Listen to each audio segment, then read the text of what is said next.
where are you seeing the best innovation towards this really future way of organizing schools? Obviously, you've mentioned the international examples, Yep. but what about domestic examples? Yeah. Domestic ones are harder to find.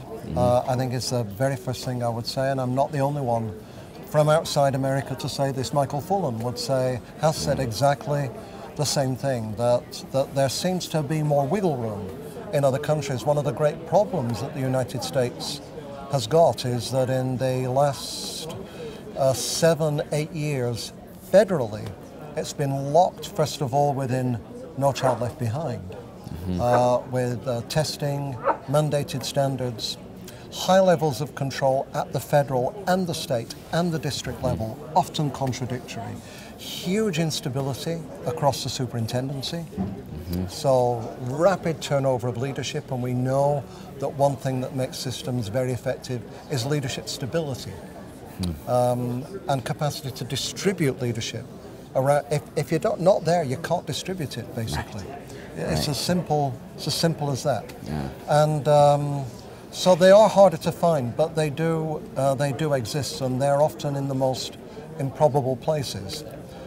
We've worked with the California Teachers Association, which is the teachers union in the 8th largest economy in the world, with the money that it got from suing Arnold Schwarzenegger for failing to provide opportunity to learn, co-wrote new legislation, the Equality in Education Act.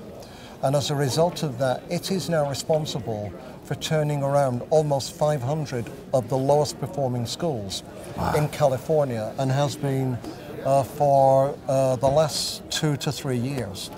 And we help them actually think about what sort of design they might use, and they focused on actually the quality of leadership. So the California Teachers Association is now a union, is a very strong supporter of having high quality principals in all high need schools, which is a great thing to hear from a union, and we're often labelled as part of the problem rather than part of the solution. And then they've worked on building professional development from the bottom around the needs of the schools, embedded into the school day, with coaching, mentoring, networking across the schools that can support each other. And the early results look extremely promising in terms of what they are achieving. I mentioned in conferences here that one of the systems around the world that works well is where strong schools help weaker partners. Ontario does this, England does this, increasingly more and more countries around the world. But the place where that idea started and still exists is Newport News School District in Virginia. And America has been unable to spread or to continue what it started. Instead, it's been exported to other countries who are America's competitors. And what this country needs to sort out is that you don't change things in a year. You don't change things by parachuting in intervention teams who leave too soon.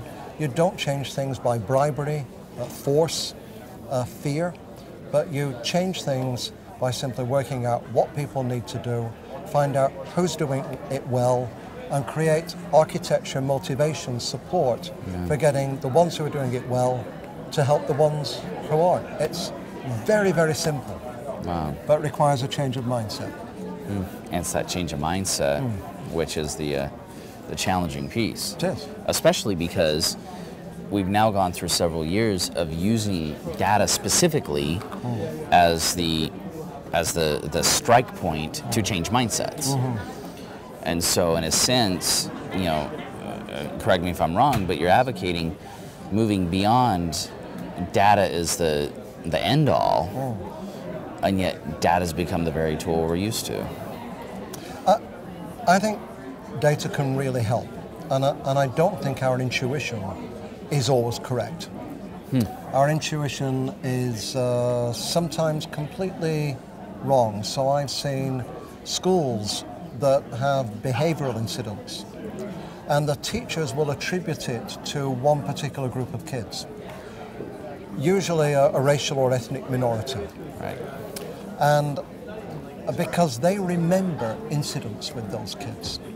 And qualitatively they're accurate, but quantitatively they're wrong. What your That's very memory interesting. remembers is traumatic incidents. You remember the fight you had with a parent, where a parent kind of came across the desk and tried to seize hold of you by the lapels and frighten the life out of you. You remember the parent who was abusive. You remember the races or groups that they came from, and you overgeneralize because your fear response is alerting you to any future interaction. So we over-remember qualitatively and under-remember quantitatively, and often what we found is the data show it's other groups of kids who are committing persistent but more minor and less threatening infractions that lead to bigger problems over time. So I'm totally in favor of the data, and also one's judgment, because doctors make intuitive judgments as well as data-driven judgments. And they involve you in your diagnosis as well. All three matter. And so a healthy school and a healthy system has conversations between all three. When you look at the data, you have the picture of the kids there. You have other evidence of what the kids can do. You know the kids that you're talking about, and you take collective responsibility for them. It's data and judgment, relationships and rigor of evidence together that both matter.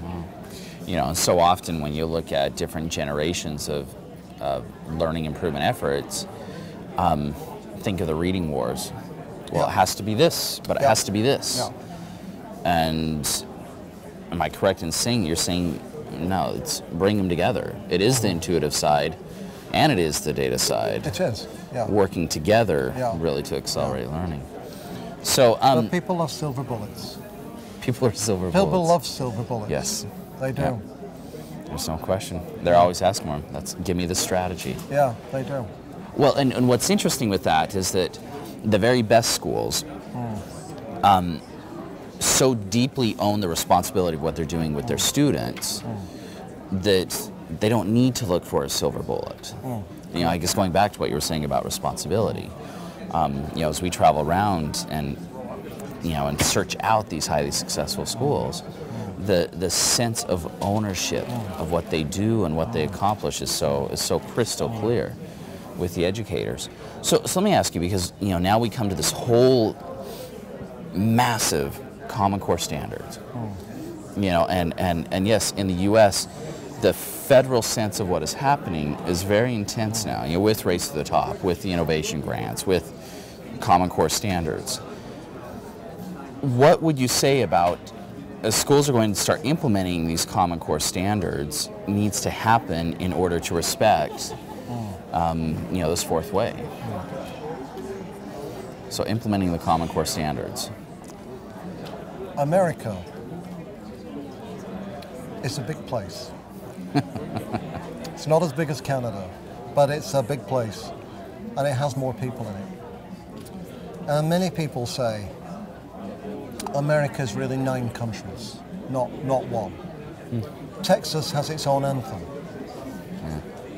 Texans will be the first to tell you. Texas is practically a country in and of itself.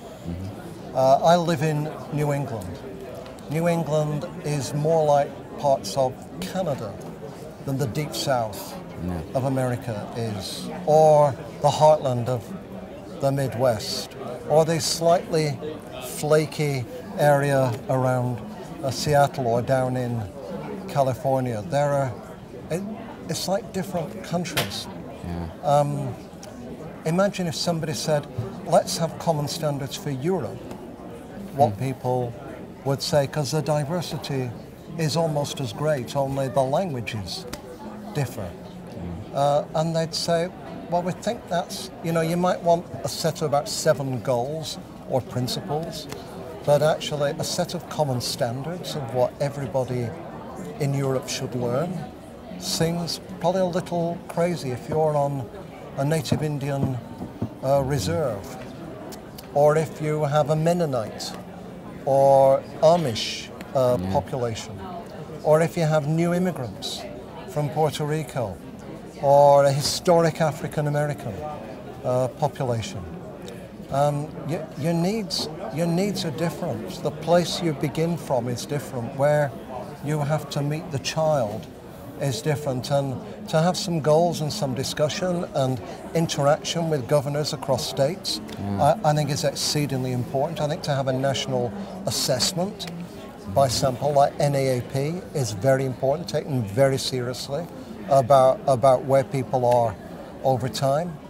But I would be with the Republicans in being worried about the word national, and I'd be with the Democrats in being worried about the word assessment. And I think when you put those two words together, it's a double worry, basically.